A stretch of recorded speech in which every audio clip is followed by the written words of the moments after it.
Ladies and gentlemen. Welcome back to the Men and Prophets podcast. We have today our two usual co-hosts, Ben.ddavid, give it up a round of applause. And then we have me. So our series question in season 5, because we're in season 5 now, is where is the world going? And where are we as followers of Jesus supposed to go? Last episode covered the mean Christian, and it was pretty much around the mean Christian and showing how you could not be a mean Christian, or how you can be a mean Christian. But episode 2 is covering patience and silence versus hurry and distraction. Yeah. So to define hurry and distraction, since we both all know what patience and silence is, we all know what all that is. But to define it simpler, distraction, imagine it like drinking salt water when you're stranded on an island. At the time, it feels like it's helping, but as we all know, over time, that'll slowly kill you. Yeah. That's like distraction. And Dallas Willard has a quote on hurry saying that hurry is the great enemy of the spiritual life in our day. You must ruthlessly eliminate hurry from your life. And that is just our introduction to hurry and distraction. So we'll get into the first verses. We're going to pair patience against hurry. Ow, so we'll go over... You're too loud. She's She was biting on her bone. Oh, no. Now it's on my back. We're going to go over hurry first, and then we'll go over patience. Okay. So the first quote we circles. The first quote we have is by Charles H. Spurgeon. Just kidding. Charles H. Spurgeon, and he says, "Patience, patience. You are always in a hurry, but God is not." Yeah. We just always want to go fast with everything. Yeah. So there's been like a new thing they call it like hurry sickness. I've gone over it before in the podcast about how, like, if you see yourself, like, when you're pulling up to a light and there's multiple turn lanes and you're going for the one with the least amount of people, or you're finding the checkout lane with the least amount of people, or you're speeding all the time, or you're doing stuff like that, you probably have what's called hurry sickness. You're trying to get somewhere as quick as you possibly can all the time. And a lot of us do it. I do it. I don't know about Blake. Yeah. We all do it sometimes. It's an issue because it really distracts us Mm-hmm. from what we need to be doing.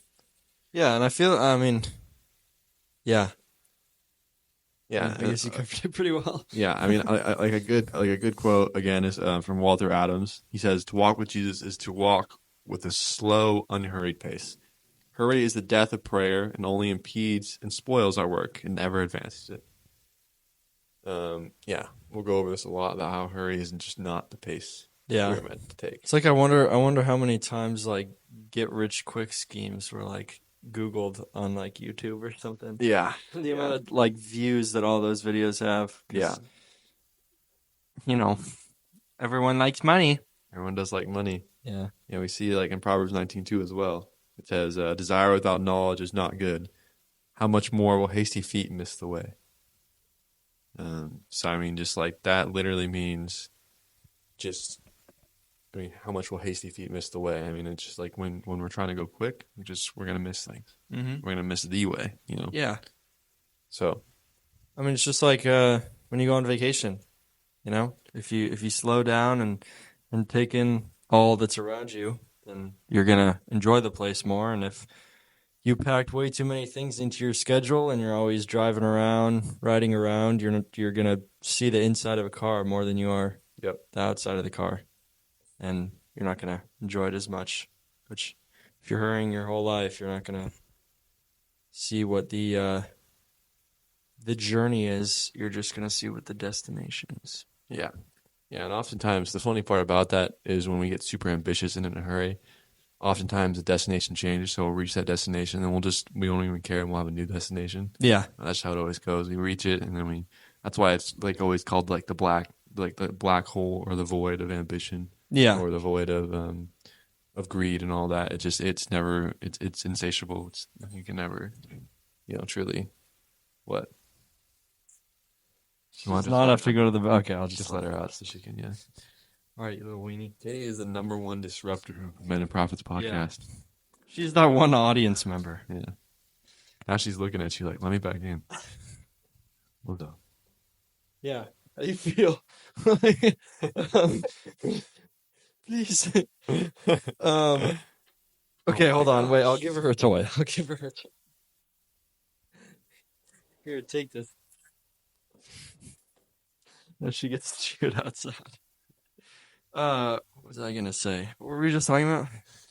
I ran over the Proverbs 19:2, and then we were talking about how just like we miss kind of like what life is about, and we went into like that black hole of ambition too. Oh, yeah. I was gonna say, in terms of like once you get to your destination, you already have another one. Yeah, In some instances, it's a good thing because you don't want to do nothing, yeah, but you also just don't want to crowd yourself. I mean, at that point, ask God where you need to go because sometimes He has you rush, but yeah, that's only for like certain instances. yeah, yeah. I mean, basically.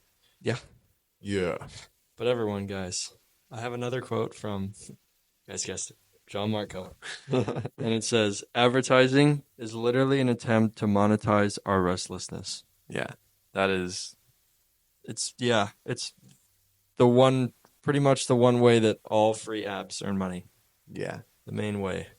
yeah. Companies spend billions and billions of dollars Uh-huh. because they know that we are in such a hurry and so restless that we will like buy these apps as they say they'll save us time or maybe they'll distract us. That's we'll go with that more in distraction.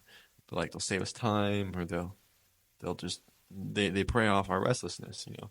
Mm-hmm. Um, and then John Mark Comer also says, love, joy, and peace are at the heart of Jesus. Love, joy, and peace are at the heart of Jesus is trying to grow. Guys, calm What? down. I don't know. I'm reading this so Boo! love, joy, and Boo! peace are at the heart of all Jesus is trying to grow in the soil of your life. And all three are incompatible with hurry. There's no room for it in our lives. Yeah. Yeah. I mean, there's no really relationship between any of those three things in hurrying. Yeah. Can't Yeah. have peace without hurrying. And oftentimes we see that even though we're in a hurry, we think that we're going to be doing more, making more money, doing more stuff when we're in a hurry. But we see in Proverbs 21:5, it actually says, the plans of the diligent lead to profit as surely as haste leads to poverty.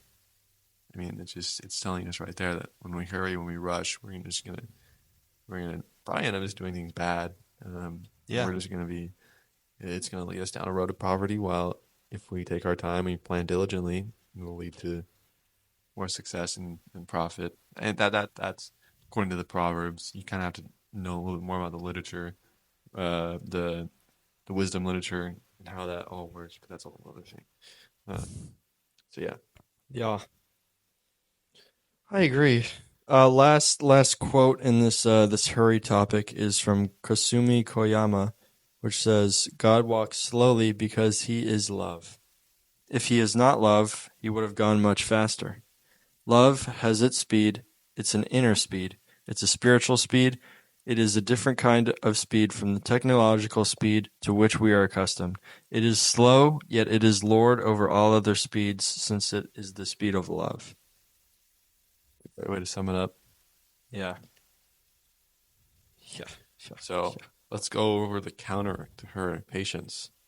There's an awesome quote right off the start from A. Milne? I think it's Milne. Milne? In Something Winnie like the that. Pooh. In Winnie the Pooh. Who is that? The quote goes, "Rivers know this. There is no hurry. We shall get there someday." That is just something I want to like just focus on a lot. Oh. Like just in my own life. I feel like that's such a good just like kind of thing to have. Yeah. Like a quote to have. That's just like it sums it up perfectly. You know why I know that I'll get there someday. You know, well, whatever that is, you know, being with Jesus, I'll get there someday, and I shouldn't be in such a rush and everything. Yeah. I agree. For those of you who don't know, A. Milne was the author of Winnie the Pooh. I thought he was a character, but no. No. Another quote from Paul Colo, maybe? Colo, Coelho, maybe? Coelho, Paulo Coelho says the two hardest tests on the spiritual road are the patience to wait for the right moment and the courage not to be disappointed with what we encounter. Most of the time, I mean, almost 100% of the time you pray, you're not going to get what you want, like Mm. at not like at that time, Yeah. you know. So you're gonna have to wait for something, you know. And even if that's not God's promise to you, you can't be just sitting around waiting for it 24/7 because then it's gonna be a burden to you. Yeah, that kind of brings me into something, the second part where he says to not be disappointed with what we encounter. I think anticipation is something that really kills patience along with hurry. Or high hopes, High I hopes, guess. anticipation, Yeah. yeah, Oh, just I guess it's like the same thing, sort of. kind Oh. of. Anticipation is just like I can't wait, I can't wait. High hopes is like I think this is gonna be great. Oh yeah, So yeah. they kind of play into the same thing, but they're not exactly. But yeah, anticipation just like saying like I can't wait to do this, and then because of that you stop doing what you need to be doing for that day or whatever, you know. Mm-hmm. Like this is kind of stupid, but before I left for the trip, I went on a trip to San Diego for spring break with my fiance, and we I had like a day before I was like, oh, I can't wait. So I like said, oh, I need to pack today. So I didn't do anything that day. I just packed, you know, and just basically Oh just sat yeah, around. That's kind of like something that like I could have been yeah, patient and been like, you know, I should work today. I should just do what I need to do today. But I had too much anticipation and whatnot, and that kind of killed my patience. yeah, That's just a good example. yeah. It's kind of like I mean, I had somewhat of a similar situation where, well, in like middle school, I accidentally broke my phone, and so I had like an iPod for a while, and I finally saved up enough money to like get an actual phone. Mm. Like the day it was supposed to come, I just like every 2 seconds I would like walk up to the window and I was like, "Mom, can you check the order status?" And I just did that like over and over again the whole day and did absolutely nothing. Yeah, But I that's mean, how it goes. it's just the excitement. It's hard, yeah. it's hard to look away from. And anticipation isn't always a bad thing. Yeah, no, It's it's good, gonna be but happy about stuff. it's just when it comes to the point where it starts to impede other things in your life, then Yeah, it's. And then we see in Romans 8:25 it says, "But if we hope for what we do not yet have, we wait for it patiently." Like we were just saying, we are to wait for it patiently. yeah, yeah. And Ephesians 4:2 says, "Be completely humble and gentle, be patient, bearing with one another in love." That falls in the same category, but like in the innards of yourself, just I mean, feel those feelings and act on them. So let's go over just hurry versus patience. I mean, we see hurry. It takes up time. We're constantly going, never have Yeah, enough time for God. When we're patient, we slow down, we give him that time. We have more time for him. And in that patience, we also have more time for people.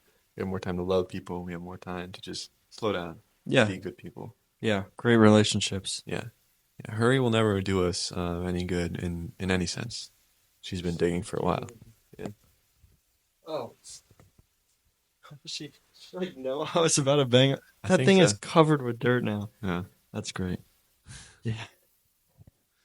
Yeah. So that's patient versus hurry. Do you have anything to add? Um.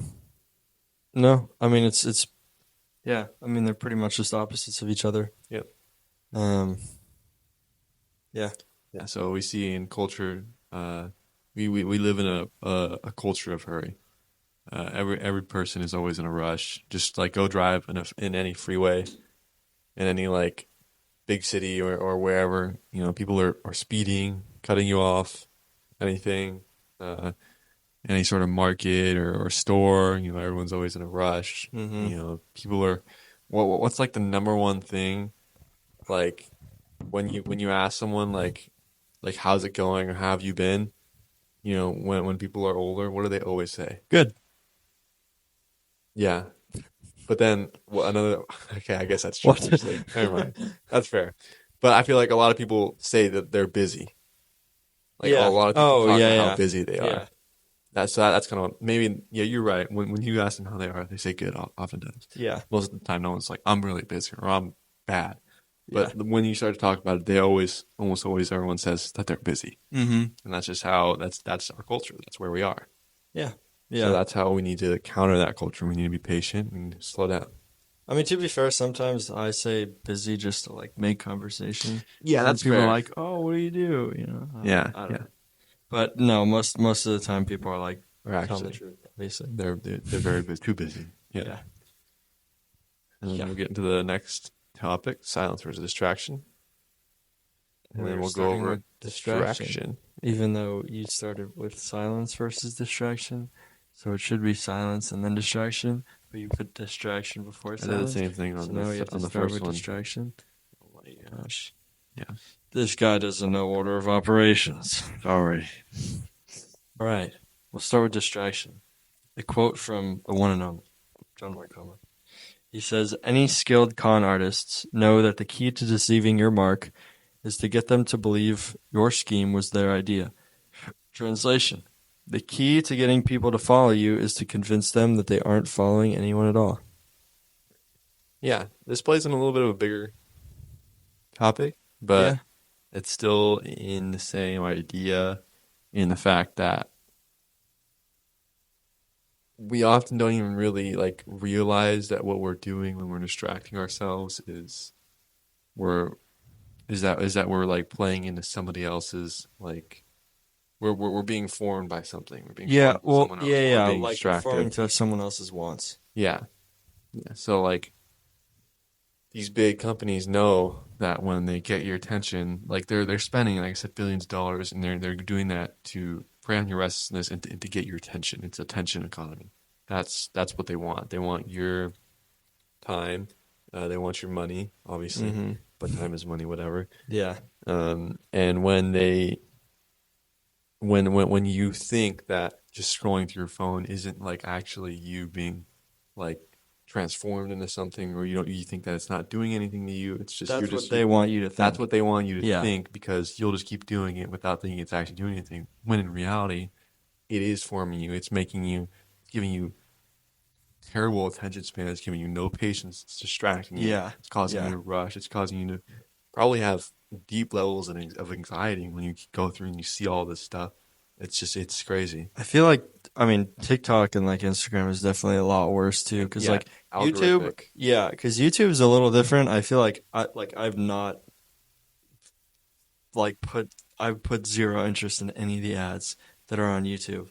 And it's I mean, I don't know, it's mostly different because you're wanting to see like one 10, 20, 30 minute Yeah, video rather than just going like this and you don't know what you're seeing next. You're yeah, like, oh, what's next? What's next? yeah, But it's an ad, and then you're like, oh, this looks pretty cool. yeah, And yeah, yeah. So, but YouTube does have the algorithm. It has the YouTube Shorts, any sort of Shorts, yeah, that Instagram too. Reels, TikTok, even Twitter has it. That's Oh all yeah. algorithmic.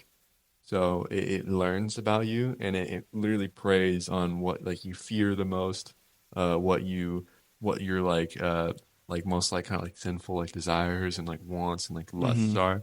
It preys on all of that. It knows it's kind of scary, but most of the algorithms will know like the worst parts about you just based off of what you Oh yeah. and it preys off of that and Yeah. that's how it gets you to. So those that's pretty scary, but Mm-hmm. it's something that's definitely true. Yeah. Yeah, so that's one thing to keep in mind with distractions, just that know that you know what you're doing isn't just harmless. Right. And if this part right here is put onto a reel, guys, don't click on the next That is true. We're using it too. So Yeah. I guess but like we talk about this with the technology, it can be used for good and for bad. You know, Yeah. if you guys were to listen to our what we're saying and truly put it into practice, or put what obviously above us what Jesus is saying to practice, like if you see this in a reel, like get off Instagram, get off Mm-hmm. TikTok. Yeah. And if I mean, yeah, there's the good and the bad. Like, if no one like us or people that make content like us, like good content, not like good, like good for the heart, Yeah, that kind of content. Then there would just be just straight bad content on TikTok, Instagram, YouTube. yeah. So I mean, it's good that people are making those kinds of videos because it's not 100% bad. Yeah, we We're got taking back social media. not really. So there's another One quote. subscriber at a time. There's another quote from philosopher Jaron Lanier. He said that what might once have been called advertising must now be understood as continuous behavior modification on a titanic scale. That's just like kind of what we were talking about. It's just Yeah, people are changing who you are without you even knowing it, and it's on a big widespread. scale. Like Yeah. name name one person that you know in your life that doesn't have either Instagram, TikTok, Snapchat, or Facebook. My dad, my mom, How many people do you know? my grandpa, Okay, my grandma. Uh, 4 out of hundreds yeah. people that you know. Yeah. Caleb? Caleb doesn't have any of it. He sort of has Instagram, but I don't Yeah, think it's downloaded on his phone. yeah, that's what I do. I don't have like I I don't have have to I because I post yeah. his stuff. That was one thing that was nice. I Yeah. could delete it after that. I just whenever I want to check my Instagram, I just go on the internet, like on Safari, Oh, yeah, that's because it smart. makes it so I can't. It's really hard to watch the reels on there. Yeah. Um, That's my hands. in YouTube, I do the same thing. I just go into Safari if I want to watch, and then I always delete like Snapchat and all that kind of stuff. I Yeah. guess I technically don't have it. Snapchat's a little Snapchat's different. I it's mean, I mean who it watches has the Snapchat algorithmic Reels? thing, but yeah, Yeah, it's just stupid and it's not it's even worth just it to me sending anymore. pictures back to people. I never use it anymore. No, it was mostly for streaks in middle school. Yeah, it's just another thing that I can be like, oh, here, let me open my phone and Yeah, it's stupid. yeah, yeah. Um, Next quote from John Ortberg says, "For many of us, the great danger is not that we will renounce our faith. It is that we will become so distracted and rushed and preoccupied that we will settle for a mediocre version of it. We will just skim our lives instead of actually living them." Yeah, I mean we use the TikTok algorithm in real life. We just kind of cut out the things that we don't think we like need for it. We just like go right past it and Hmm. not go back. Yeah, and that ties into Colossians 3:2 that says, "Set your minds on things above, not on earthly things." Yeah, it's Um, pretty simple. yeah, we just and then this quote is really really important for us now. Oftentimes we always talk about how like, oh, if you were gonna like die, would you like say that you're a Christian or whatever? People like say that sometimes. Mm-hmm. Um, But for many of us, that won't be the case. For vast majority of us, that won't be the case in the West. Yeah. The what it will be is when you have an opportunity to tell someone about Jesus, or when you have an opportunity to do something nice, or when you have an opportunity to set yourself apart and to look on keep your mind on things above, like Colossians says, we won't. And will instead choose the world and the flesh and the former, and will just settle for this, like you said, mediocre version of our faith. Mm-hmm. That isn't actually our true calling. And we'll sin and we'll fall short. I'll never Be play perfect. that down. Yeah. But there's a choice between there's a difference between when we sin and fall short versus when we are always choosing to just do the opposite of what we should be. Yeah. Yeah. Exactly. A good quote for that is 1 Peter 5:8 says, "Be alert and of sober mind. Your enemy, the devil, prowls around like a roaring lion looking for someone to devour." Yeah, this is so important for us because, like John Mark Comer was saying, with how um like a con artist knows that they need the people to think that they're not being deceived. And the Yeah. Bible tells us right here, be alert and of sober mind, because the devil's waiting. Mm-hmm. And this is perfect. He can deceive you without you even thinking you're being deceived. But he can form you without even thinking you're being formed. Yeah. So it's perfect for him. He can do it slowly. He's got time. He'll do it slowly and like manipulate you and change you. Mm-hmm. And it's really hard to think like, how is this going to change me? This just these little videos. Yeah. Yeah. It's kind of like when you run away, run a race. When you run a race, it's like tunnel vision. All you're focusing on is in front of you, and then once someone gets into like, well, like think of the devil as like the people running next to you, right? Not that they are, but like think of that in this analogy. And then so you got like tunnel vision. You're running ahead. All you want to do is want to win Want to win the race. want to win the race. And then once those people get in your hindsight, you're like, oh dang, I got to run faster, and then that pushes you to get faster.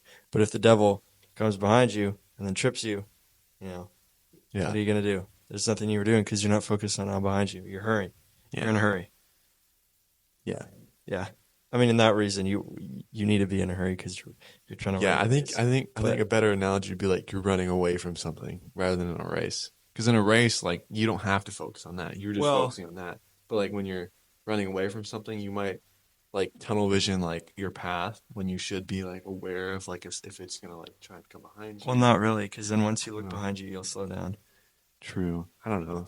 I don't really know how to put that in an I don't analogy. know. Yeah, but something like that. Like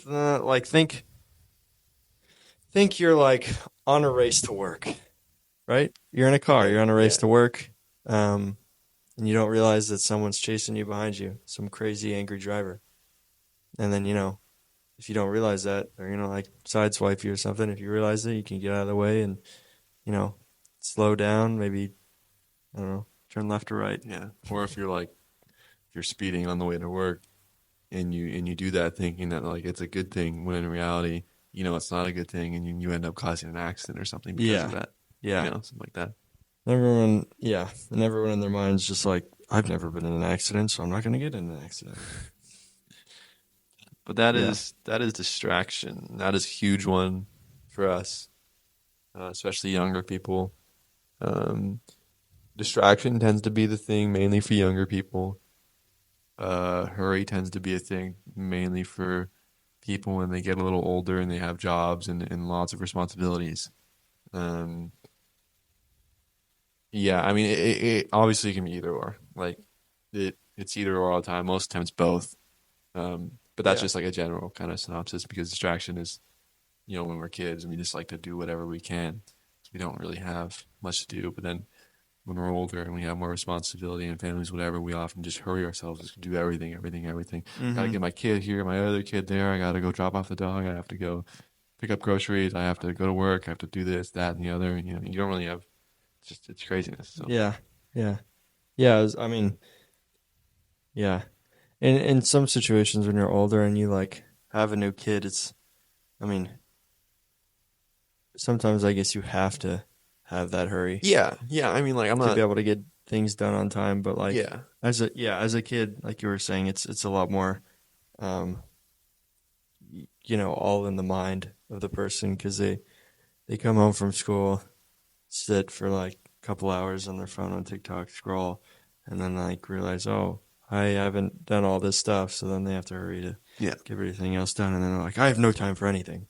yeah. But yeah, And then we'll get into the counter of distraction, which is going to be silence and solitude. We've yeah, gone over this before plenty of times, but I'll start off with a Eugene Peterson quote. He says, when we wish to read a good book and immerse ourselves in it, we do not go to a noisy bus station to read. Rather, we retreat to a quiet, private place to give ourselves completely to the book. When we wish to talk to someone who means much to us, we take him or her to a place where there will be no interruptions. When we study for an examination, we lock the door, turn off the radio, and give ourselves unreservedly to the subject matter. When we want to let life When we want to let the life of Christ make a revolutionary impact on our life, we go to the desert. Geographically, it is not always possible, but we can do it spiritually by recognizing the terrible distraction of the ambitions, the standards, the music, the talk, and the noise of this world to our attempts at spiritual concentration, and then do something about it. dang, yeah. I feel like though, whenever I read, I have music on. I can't do that. Like I can't read without having music. Really? Yeah, I can't read with music. really. Yeah. I feel I like don't know what most of it the is, time, I and feel like like most of the time it's like you can't read with music rather than I feel like majority would be that. Yeah, probably majority. But like for like exams or tests or like homework, I always have music on. I mean, I guess it I don't depends on know. how important it is. Yeah. Because like, if But you want to give yourself wholeheartedly something, then you obviously are going to focus just on it. right, yeah. So I think that's what he's getting after here. Yeah. But It's more of like, yeah, closing all the distractions. yeah, so that's all he's saying. It's just when we truly want to give ourselves to something, we close ourselves off from everything else Mm-hmm. for the time being. And we often don't do that with Jesus. We don't do that with our spiritual life. Like he says, we need to go to the desert. And obviously, he said geographically that's not always possible. He doesn't actually mean go to a desert. Yeah. It's just going to a silent It's place. just going to a silent place. Whether that's, if you're a mom with 3 kids, that might be like sitting on the toilet for like 5 minutes. Like I'm not lying. Yeah, Like, yeah. but like that, if that's your quiet place, then like that's the time that you can be alone. That's Yeah. the time that you can, Just we use want to, that time on the toilet. yeah, we want to try to make as much time. If you're like, if you have more time, then give more time. Mm-hmm. And if you can, try to take away things that you don't need and give more time. More time to the silence, more time to just being with Jesus. And when we get away from those distractions, it becomes easier to not get so sucked into it. Yeah. Yeah. That is true. Uh Wait, what?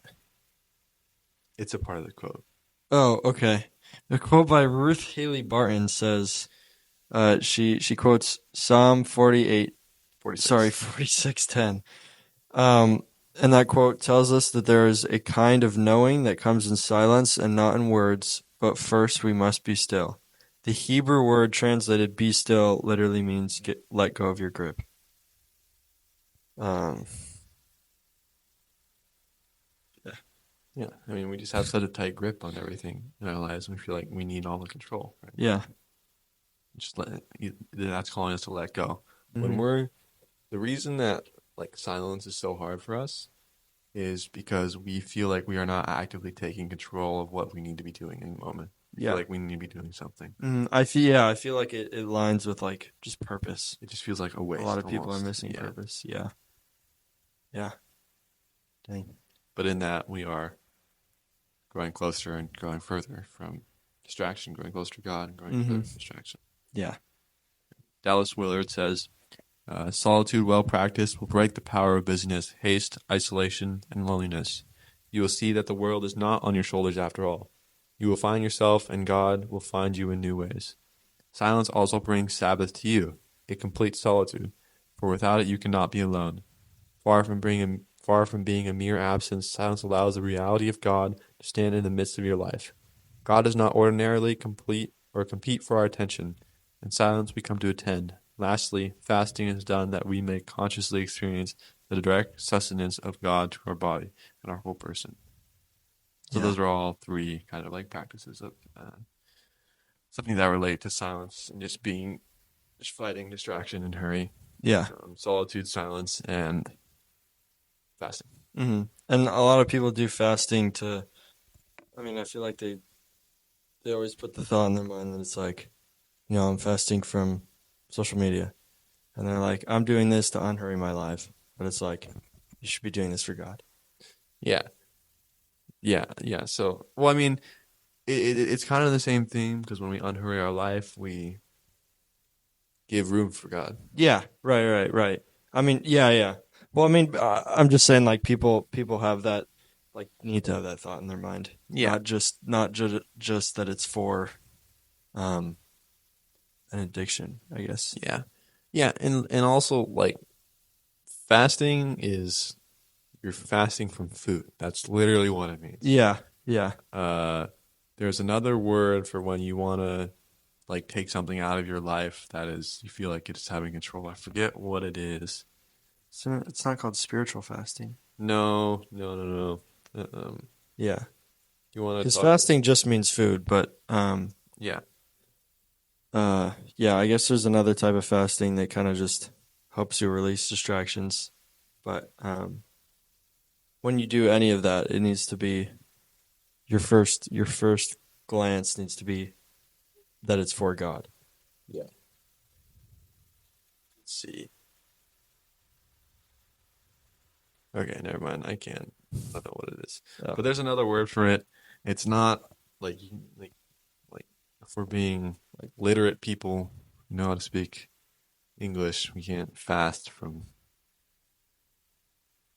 your phone. Yeah. 'Cause it's like you can't eat food from your phone. That's kind of like what you're saying. Yeah. It's Yeah. like it doesn't really Exactly. make sense. But we can be like we can abstain. I think no, that's like that's not the word, but it's close. We can abstain from doing things, Yeah. so we can like, abstain from like being on our phone or whatever. Hmm. That's not Hmm. the actual word, but it's Yeah. close enough. But fasting is like a completely different thing from all that. Yeah, because fasting when we get rid of food in our life, that's literally something that we need to live. Yeah. You don't need your phone to live. No. You don't need your Xbox to live. Yeah. No. Yeah. Okay. The dog wants back in. Our audience, our one audience member is back. Yep. She's gonna wreck the whole place. What's up, Katie? So you got So no. our first verse that we're going to go into in this is Matthew 6:6. It says, "But when you pray, go into your room, close the door, and pray to your Father who is unseen. Then your Father who sees what is done in secret will reward you."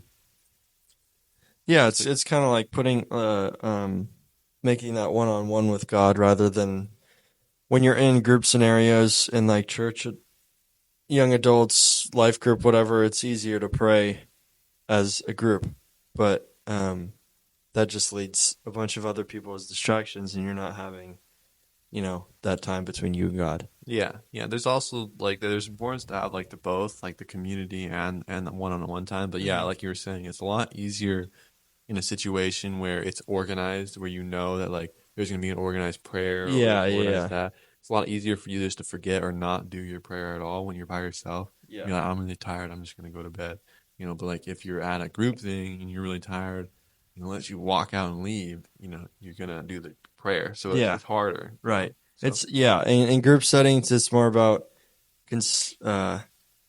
Sorry, like in doing that one-on-one, it's more creating that personal connection rather than consistency.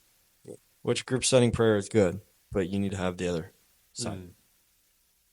You want to read the next verse? Yeah. Well, did we do Dallas Willard again? Yeah, we did.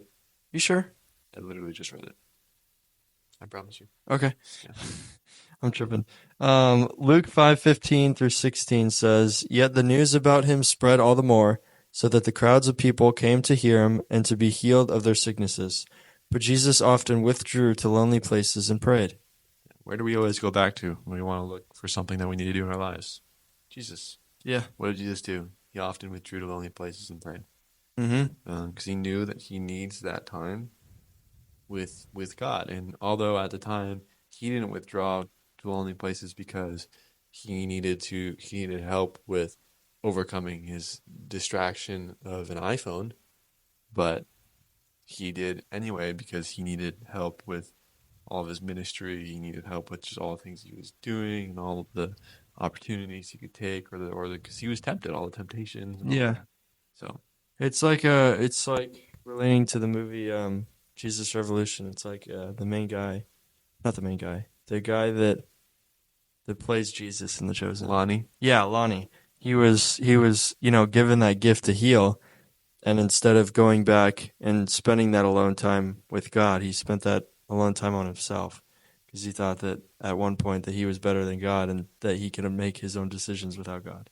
yeah, yeah, he just like kept on Yeah, instead yeah. of contributing. Yeah, so Just kept on pushing, thinking that you it know, was him almost. It got to his head. Yeah. yeah, Yeah, and then we see in Isaiah 30:15 says, "This is what the sovereign Lord, the Holy One of Israel says: In repentance and rest is your salvation; in quietness and trust is your strength.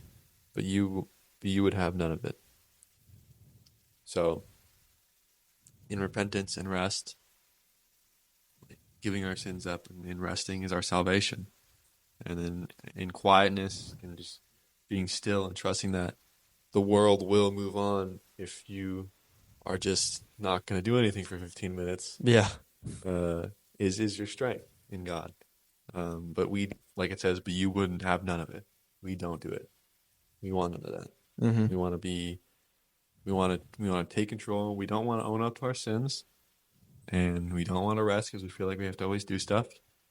And we don't want to be quiet because we always feel the need to put something out there. And we don't want to trust because we want to think that we're the center of the universe and that the world won't continue spinning if we stop working for 15 minutes. Yeah. So Yeah. that's basically. It's crazy. It's crazy to think if you sit down for 15 minutes, the world won't end. Yeah. Isn't that wild? Yeah. Well, maybe one day it will, surprisingly, but Imagine you just That's like what this it is the sounds first time someone does that. Like, you hear the trumpets. Ah! I knew it. They lied to me. that would be great. Why is there what is that? That probably would happen. Is that a fruit fly? No. Yeah, that would be crazy. It's probably going to happen to one person. One person. Yeah. But the last quote we have. Dude, I bet the world won't end right now. All right, me. Okay. Psalms 46:10 says, he says, be still. Katie. What is wrong with you? You were just outside for like 30 minutes. Can you sit? Oh my gosh, you're amazing. Psalm 46:10. He says, be still and know that I am God. I will be exalted among the nations. I will be exalted in the earth. Yeah, one thing I want to close on with this whole silence and patience in general is just with this verse, it says, be still, know that I am God. Know that God has a much wider view than you do. And even though something feels like it is so in the moment and it needs to be fixed and you need to do something, just remember that just like in God's view, that is so small. Yeah. It's so crazy. Yeah. But I mean, he's got 7.8 other billion people that he's doesn't mean he's not Looking focusing on for. you anymore, Yeah. but it just means that like what you're doing, like what you're going through is just a very small part. And like you thought, like one thing I like to think about when like I want to hurry or want to distract myself or whatever is that like in the past I've had these exact same moments where I thought I wouldn't get past it or whatever, and I'm here and I'm fine. yeah. I'm not saying everything will be fine, Mm-hmm. but just trust. Yeah. Just slow Be still down. and know that He is God. Mm-hmm. Exactly. That is Wow. all. It's almost like that's a quote from the Bible. Yeah, it's smack the surface. I know. We didn't update this at the beginning, but this the cross no longer works Blake broke it. because I was playing spike ball and Blake broke it. I fell into the plugin, Blake broke it. and the plugin is now no more. It does not plug in. It could probably fix somehow. I could probably like stick a fork in the outlet and fix it. That would be very smart. Don't stick a fork in the outlet, guys. But we're done. Oh, That's crazy. My alarm is going off for the chicken upstairs. yeah, we're definitely done. That's wild. Okay, If guys. it doesn't go upstairs, the pressure cooker's Like gonna blow and up. subscribe on Deezer. Feel free to leave a like. We love you all. Watch our reels, even if you've seen these videos. God loves you.